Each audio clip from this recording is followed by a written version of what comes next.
So you're an astrophysicist, yeah? Yes, I am. Cool. Well, I'm a Pisces. So, And the interview stops here. This week I'm talking to Alfredo, scientist, writer, lover of big bangs, small bangs, big bangs, all bangs, really. No thanks. As my ex used to say to me, it's not the size that matters, it's the smell. But anyway, crashing on.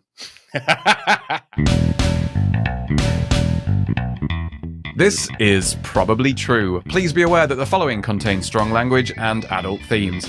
It would be boring without them.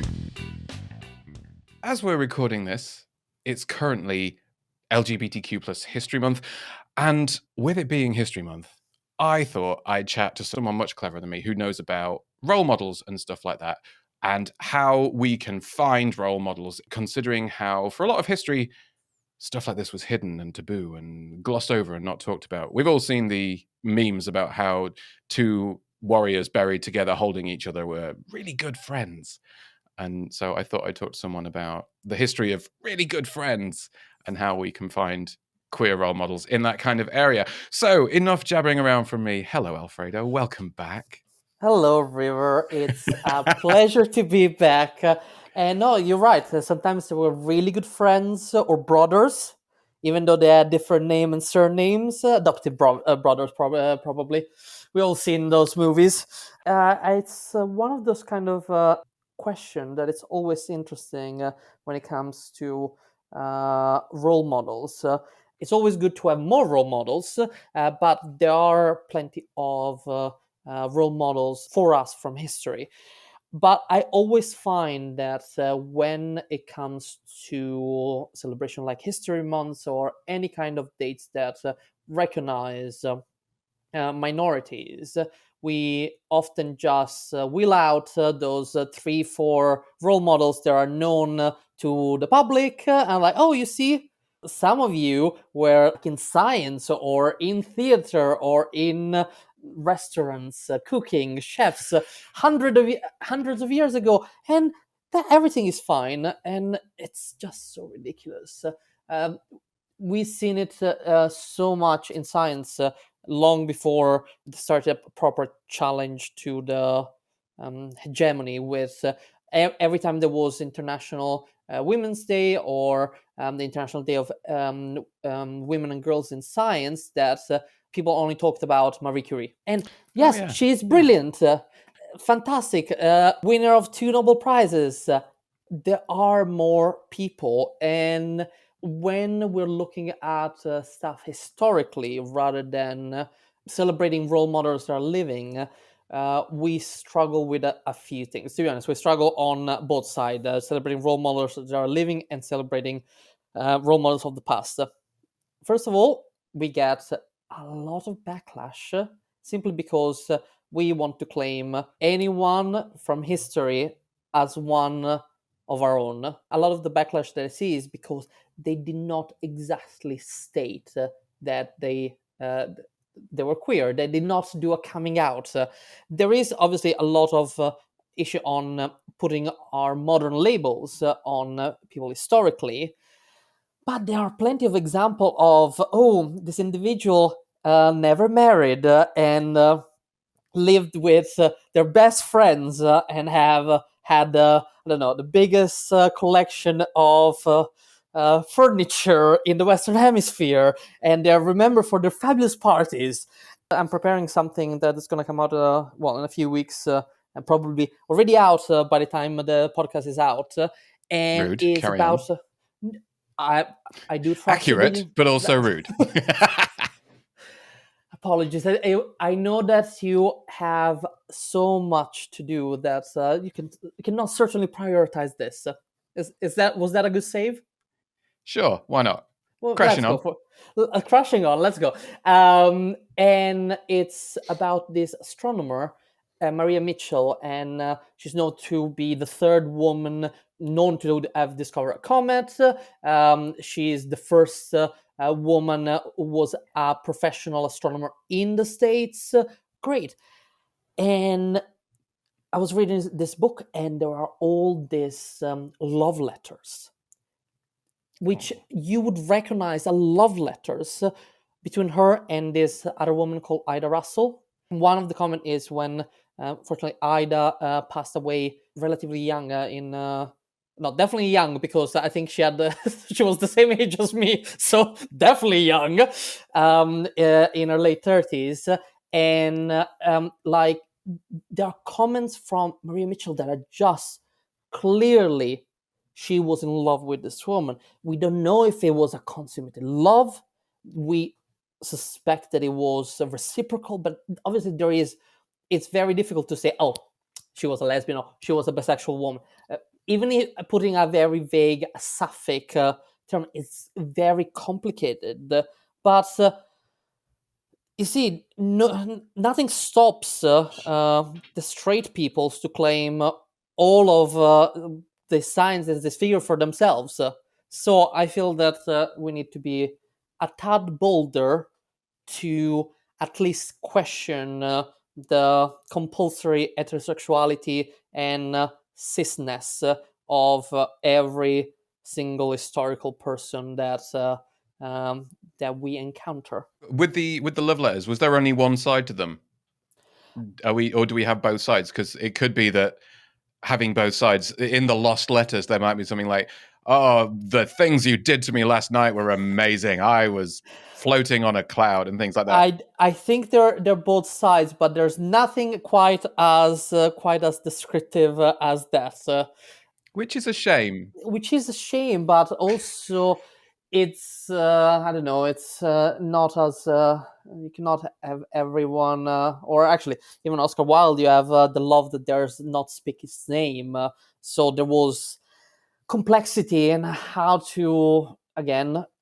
we approach such a subject without employing terms and understanding that are from 2024, because we can even imagine that terms of understand applying this to something in the 1950s or the 1960s, much more close to us. Maria Mitchell was in the middle of the 19th century, will still not exactly match the experience of those people. We're probably a lot more explicit nowadays as well. Than there was a lot of classiness when it comes to love letters and things as well that we don't have now. It's not like an object in motion stays in motion, especially when it's my dick in your mouth and shit like that. Doesn't really.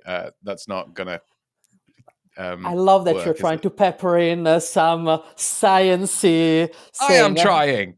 And I told you, I'm not very clever. Like, this is as good as it gets. that is not true, and that was very good. That was very good. That was one of Newton's laws, wasn't it? Like one of Yes, the correct. And wasn't he like a confirmed bachelor or something equally odd? Confirmed bachelor, and when one is good friends / collaborators decided to leave him in England forever, he had a nervous breakdown. Oh, One of the things that we encounter in the stories, there is a lot of sadness. To Newton, yes, that was absolutely terrible, but also Newton wasn't the nicest person. Not that he deserved that, but it's complicated. But people are complicated, and we're seeing these with a lens of history that wants to simplify who these people are. And when we create role models, and that is probably one of the things that I encounter as a struggle in creating role model from people who are active in science and living and doing things. There is this feeling that you are exposing yourself and putting yourself over a parapet, and so there is a little feeling risk and danger, but also it sort of crystallizes you in a certain way, which can be difficult. One of the things that we do in Pride and STEM, and Pride and STEM is the largest charity in the UK for LGBTQ people in science, technology, engineering, and maths. That's the STEM acronym. One of the things we do is called Outthinkers. It is an event that is for the general public, in which we have queer scientists, engineer come on in and talk about the research. And we record a lot of them. Some of them are live streamed, but there is a danger there. We had a few times had to delete part of a live stream or an entire recording because people were maybe moving to a country where that would put them in danger or couldn't be seated anymore. But there's also, we had to actually, was people get in touch with us because they had since transition, since they had done the recording. So that, oh, is it possible? And I'm like, let's delete it, let's change everything, come back again whenever you want, and we'll do a new one. But you see, when we put person role models, they are so important, I believe, for inspiring the next generation, to make people see, oh, if that person that is like me managed to do it, I can too. Also has risks in the modern sense as physical, making you feel uncomfortable of what you've done because they crystallize you in some way. And so when we do that historically, we are extremely simplifying a life as one thing or another, and it gets complicated. And I feel that it's very difficult to embrace the complexity of being human in the search for role models. Looking up to someone as a role model with balancing that against not turning them into some kind of hero to be worshipped kind of thing, which, yeah, and it gets difficult because, you know, we all contain multitudes, but then some people are, like you say, like Newton was great at inventing calculus and working out some stuff, but then also, Very good on invented thank calculus. you, that's off the top of my head. I've done no research on Newton. But then, like you say, if he was a bit of a nasty pasty and not someone that we should really be looking up to, it's that kind of the thing that's coming to my head is the question and the argument and all that about separating the artist from the art, but the other side of it, separating the scientist from the science almost, which which which I it gets disagree. complicated quickly. Yeah, I feel that we need to discuss these people as humans, because otherwise you end up in the problem that oh yes, they're like me, but not just like me. They're better, or they're geniuses, or they're a little bit like me, but they were so lucky or wonderful, etc. And I think that is so counterproductive when it comes to actually inspiring people. Also, there is a tendency when we put them on this pedestal to make it as palatable as possible. So we want them to be perfect and flawless, and that have done never any bad thing. But again, people are messy, and I do not believe in separating science for the from the scientist, or art from the artist.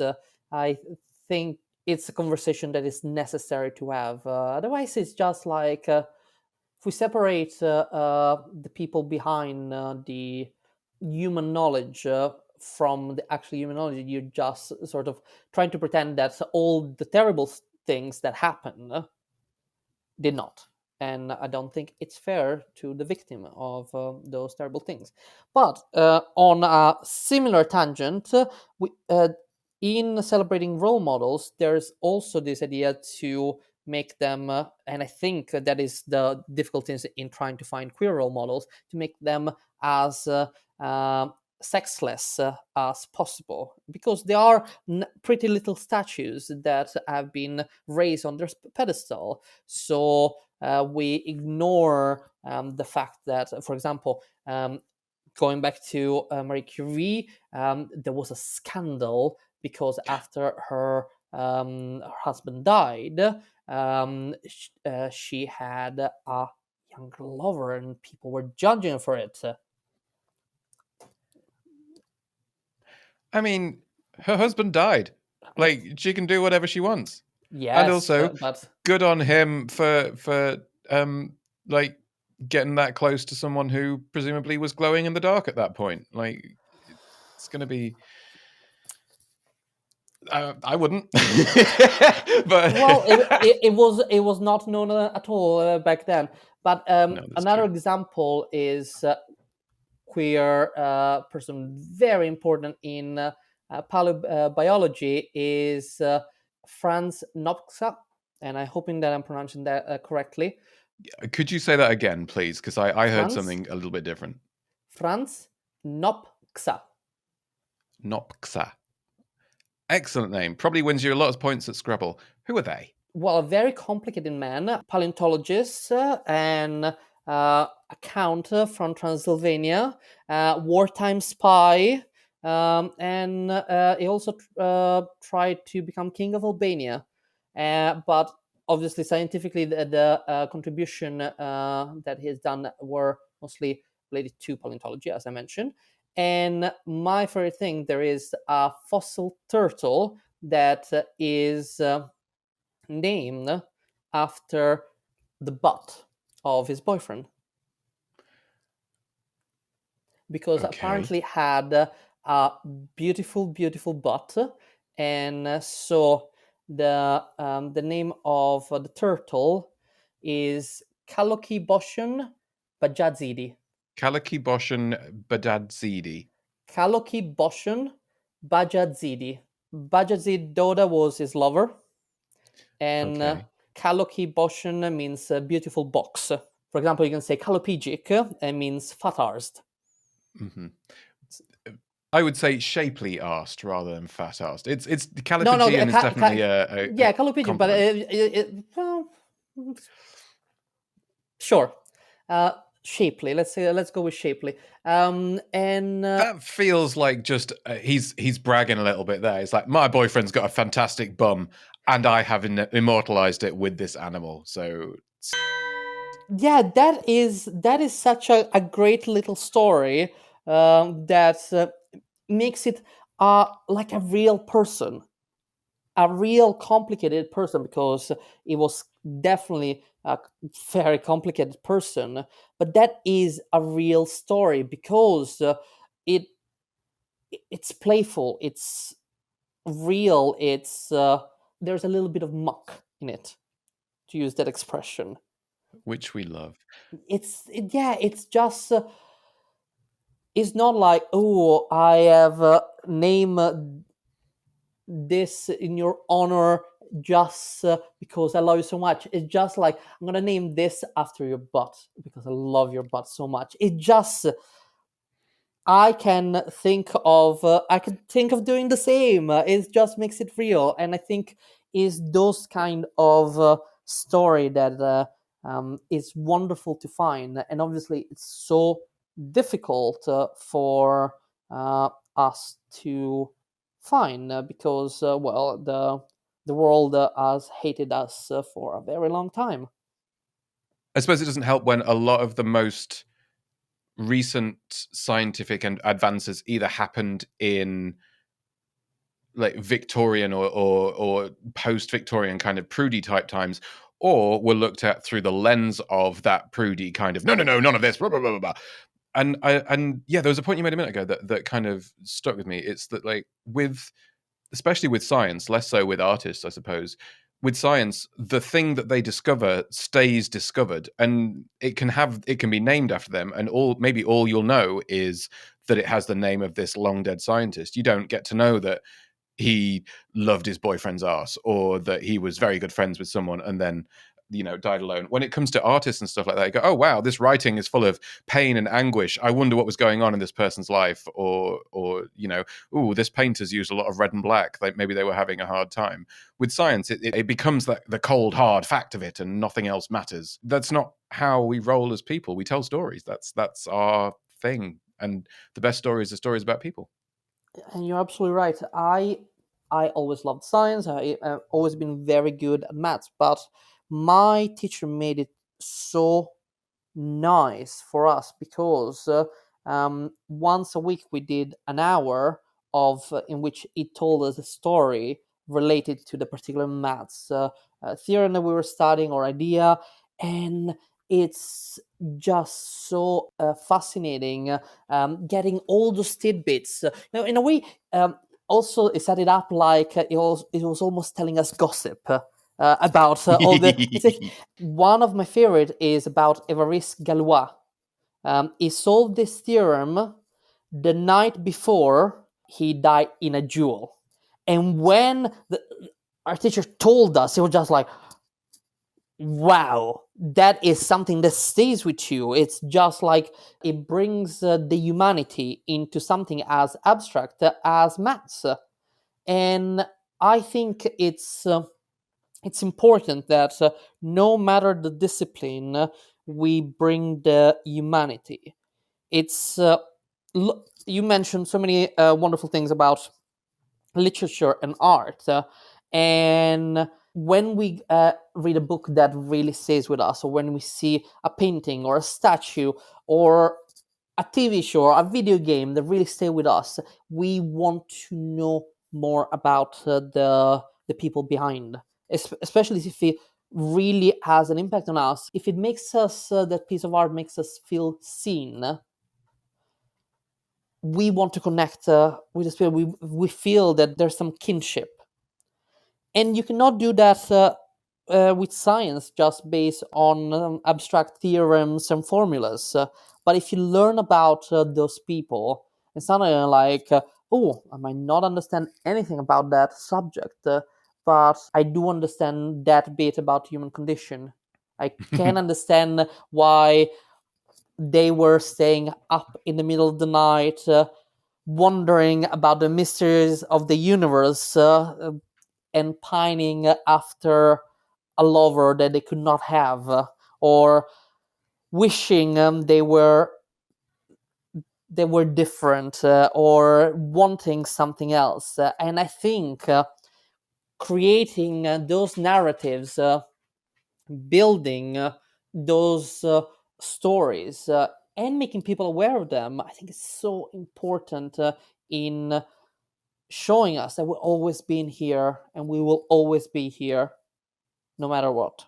Especially nowadays when we hear, oh, this trend towards transgenderism, like, oh, all the kids are getting into it. And it's just like, no, babes, we've always been here. It's just that now we can talk to each other and we can find each other and we don't feel like we have to hide it quite so much anymore. You see, instead of celebrating the fact that we could be building a society that just allows you to explore and understand who you are, and allows to connect you to people that have the same experience. I can tell you something super, super silly. I've been on the internet for a very, very long time. Because Any story that starts like that, please go. I'm I can tell you, terrified, but also mildly so aroused. when I convinced my parents to get me internet connection was the year 1996, and considered that I had a card, like a telephone card, with a number that I need to put in to get on the internet, and I had 40 hours of internet per month. I think Wow. I This is go. all well before I was born, so I can't really relate to any of this. Shut up. And I think I can go through 40 hours of internet in a single day now. But there and I was also learning English, and I found ended up on a forum, and I felt like this global kinship over something so stupid.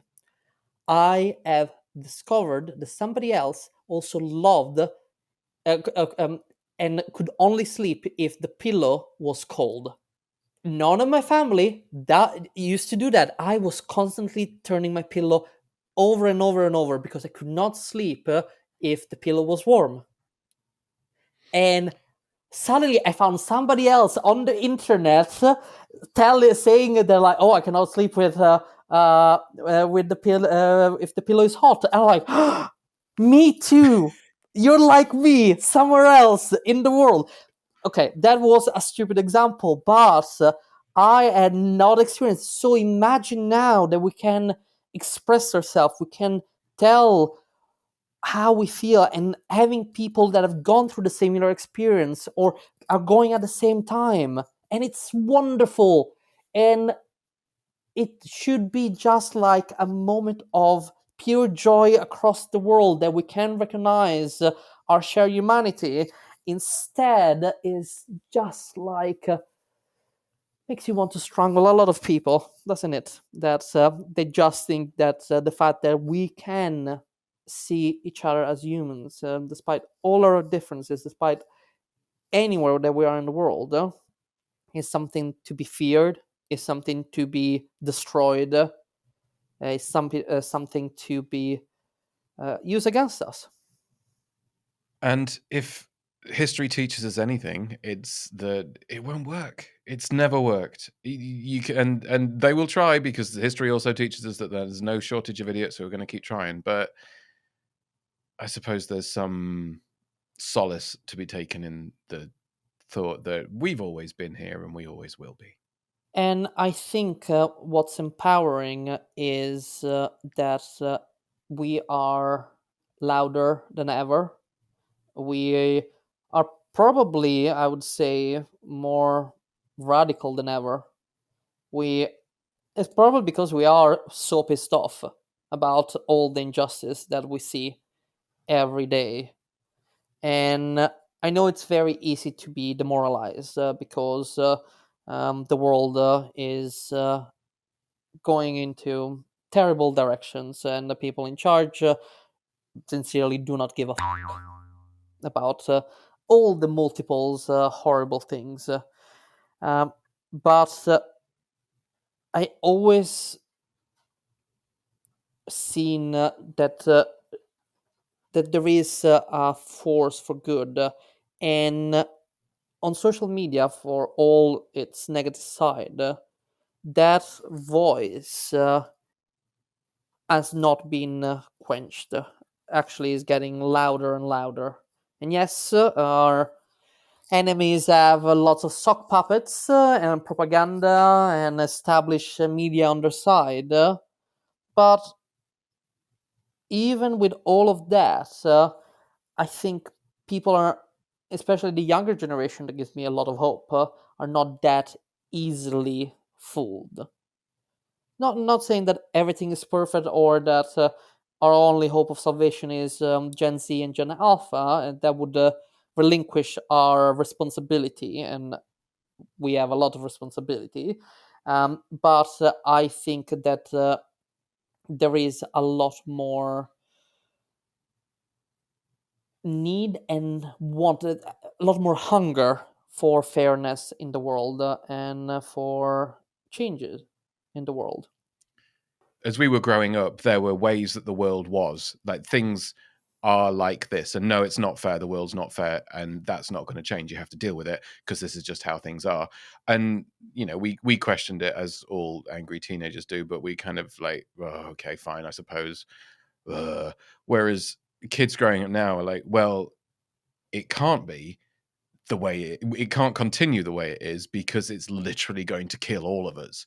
And like and I think maybe there's a starker understanding of the the peril, for want of a better word, that the young'uns have nowadays. Like, it's not as abstract a concept. Like, if things continue as they are, and we are lucky enough to kind of live, complication-free lives, let's say, we may more or less die of old age, but we'll be the last ones to do that, if we're lucky enough to get to that point. Whereas the kids, they will not have that luxury.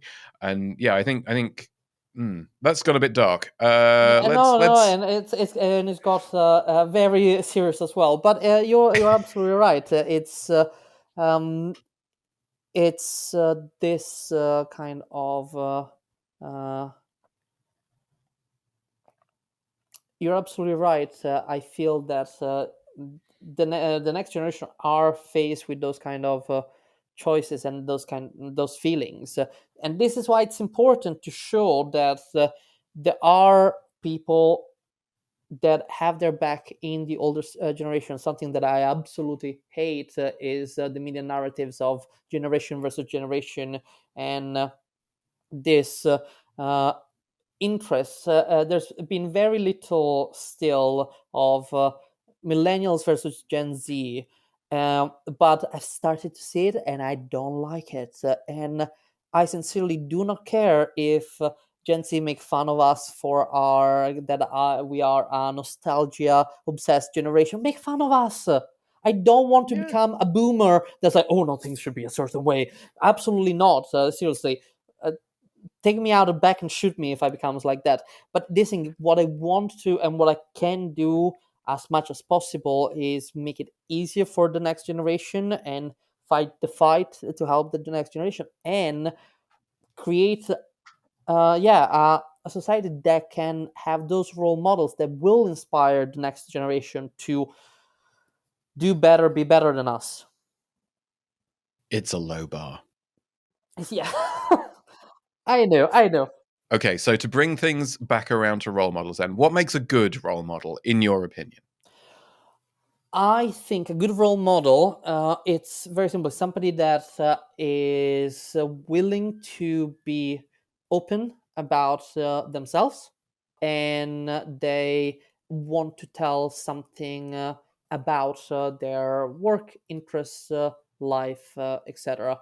We want to put labels like inspirational or underdog stories, but I do not believe that to be necessary. A lot of people that I consider role models are very, very regular people, but they have inspired me because they are open. Maybe the only word, if I needed to summarize it, is they are unapologetic. Maybe I should have thought of a word that I can pronounce. In science, I'm with Pride in STEM. We have doing a lot of that. So the best talk with role models that we had are people that were so excited to talk about their work and put details about their experience as a queer person or their life. And it just, you can feel the excitement throughout the auditorium palpable. And I think I'm writing a book that is all full of queer astronomers, and you can tell the moment that they get to what is exciting about their work, what they love about.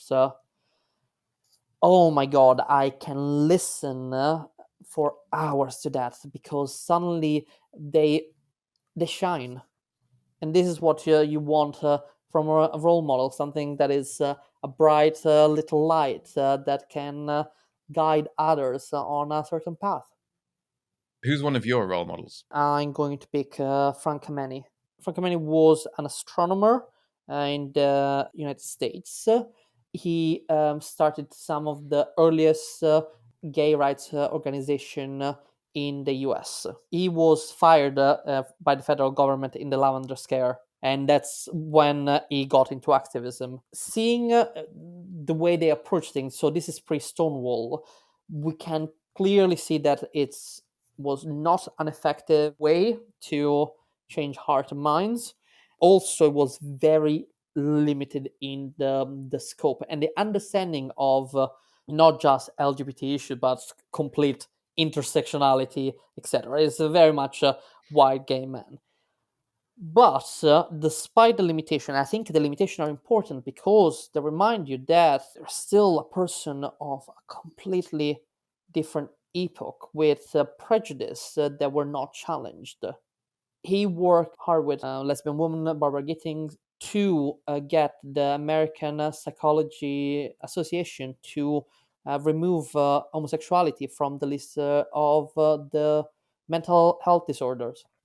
Impact, that was something fundamental that changed the life of so many people, and we can all be grateful that happened.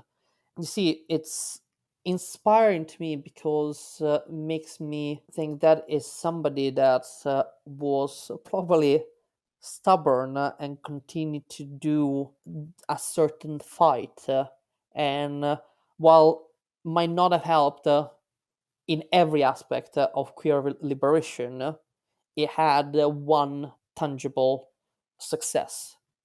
And sometimes we look at all the problems that we have in the world, and we think like, oh, I would like to help there and there and there and there, and we need to reflect, where is the best use of my energy, where is the place where I can actually make an impact. So that's why I like to think about Francameni. Not perfect, but Excellent choice. Well done. thank you.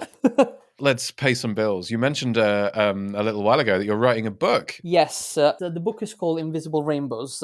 It's about all the astronomy that we do, all the discoveries that we've done with light that we cannot see with our eyes. So it's the subtitle is The Universe Beyond Our Senses.